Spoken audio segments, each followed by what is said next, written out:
Bab 9a.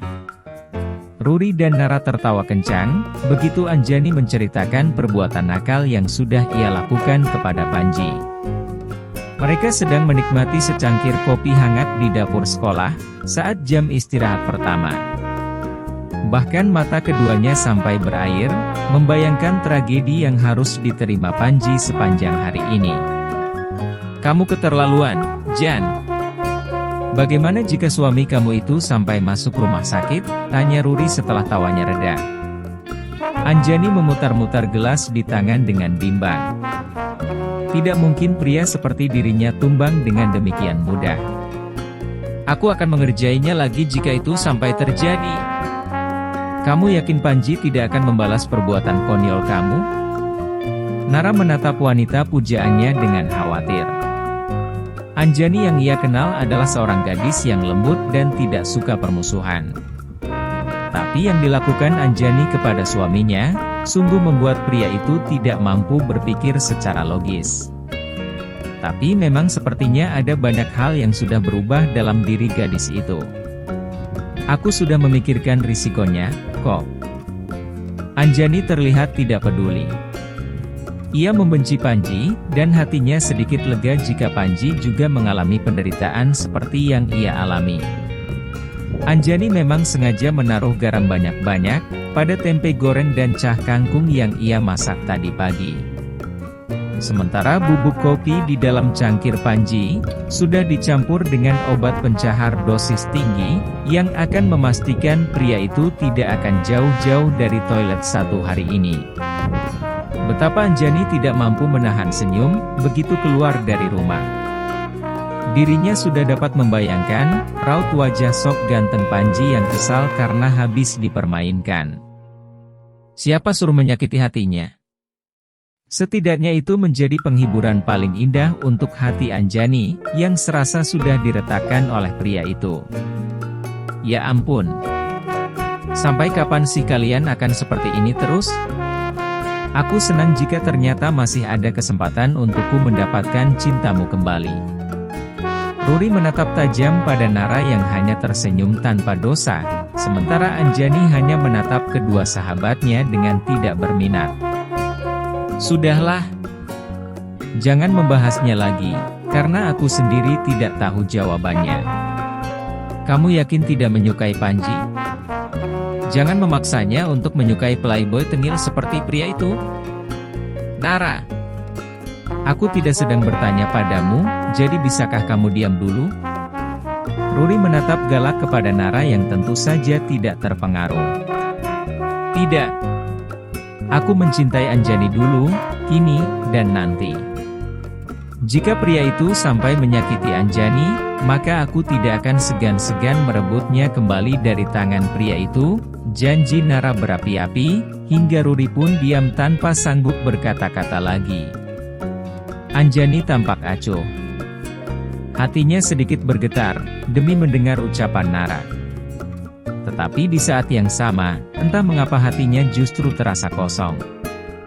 Seakan di sana tak berpenghuni. Entah sejak kapan, bayangan Panji selalu muncul di benaknya. Bahkan ia meragukan bahwa niatnya kemarin hangout, hanya untuk menghibur diri. Tidak. Hatinya yang terdalam mengakui, jika ia ingin tampil sempurna di depan Panji. Agar pria itu mau melirik dirinya sedikit saja. "Hei, aku tidak melayani pertanyaan yang bersifat sangat pribadi. Kenapa kalian yang repot? Aku sendiri masih memiliki banyak amunisi untuk menghadapi pria congkak itu. Jadi kalian tenang saja. Biar waktu yang menjawab." Ruri dan Nara hanya bisa saling berpandangan. Tentu saja mereka tidak ingin mengorek terlalu dalam. Lagi pula, Anjani terlihat begitu ceria karena aksi balas dendamnya berjalan dengan lancar. Ruri tidak ingin melihat kesedihan lagi di wajah jelita Anjani. Sementara Nara masih saja tidak rela, jika suatu saat nanti dirinya benar-benar kehilangan Anjani. Karena jauh di dalam hati, ia masih menyimpan harapan besar terhadap hubungan mereka. Sementara itu Panji terduduk dengan wajah pucat, dan tubuh lemas di sofa ruang tamu rumah. Entah sudah berapa kali ia harus bolak-balik ke kamar mandi, karena perutnya memberontak dengan gila. Ia batal berangkat ke kantor, karena ketika kakinya baru saja menginjak teras, perutnya melilit tidak karuan. Panji terpaksa membatalkan beberapa pertemuan dengan klien, dan menyuruh sekretarisnya membawakan dokumen yang harus ditandatangani ke rumah. Dewi sudah membelikan obat anti diare, yang langsung diminum begitu gadis itu datang. Tetapi rasa melilit di perut belum juga reda, bahkan kian dahsyat saja. Pria itu terpaksa meninggalkan Dewi beberapa kali demi ke kamar mandi, dan ia tidak mampu memusatkan konsentrasi pada tumpukan dokumen di depannya. Apa tidak sebaiknya Bapak periksa ke dokter saja? Dewi terlihat khawatir dengan kondisi sang bos. Ia baru membuatkan teh pahit untuk Panji yang disambut dengan setengah hati. "Kamu ini meracuniku, ya? Ini pahit sekali." Panji meringis begitu cairan coklat kental itu mengaliri tenggorokan. "Aduh, Pak. Mana saya berani meracuni Bapak? Itu resep anti diare yang sudah diturunkan secara turun-temurun dalam keluarga saya. Percaya deh, Pak, dalam beberapa jam pasti diare Bapak sudah mampat. Jadi, Bapak mau saya antar ke dokter apa bagaimana?"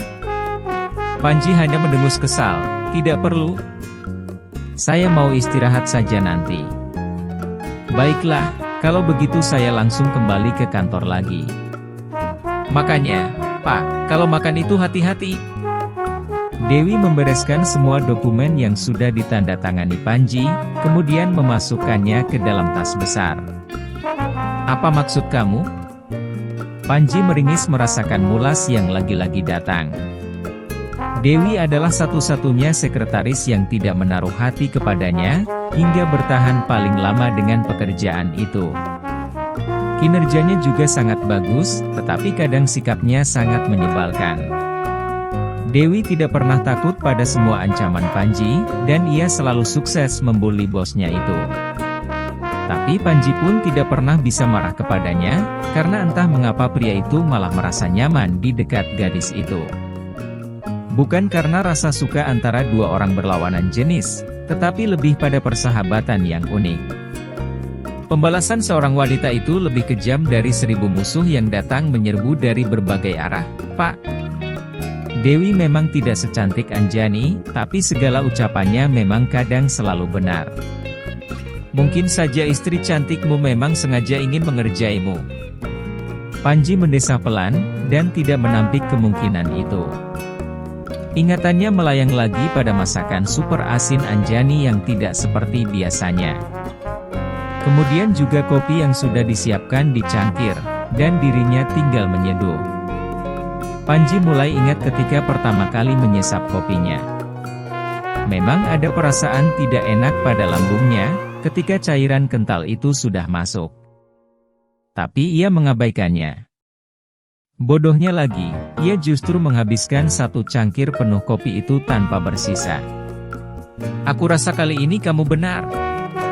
"Sejak kapan ucapanku pernah salah?" sindir Dewi yang biasa menyapa Panji dengan tidak formal, ketika di luar konteks pekerjaan.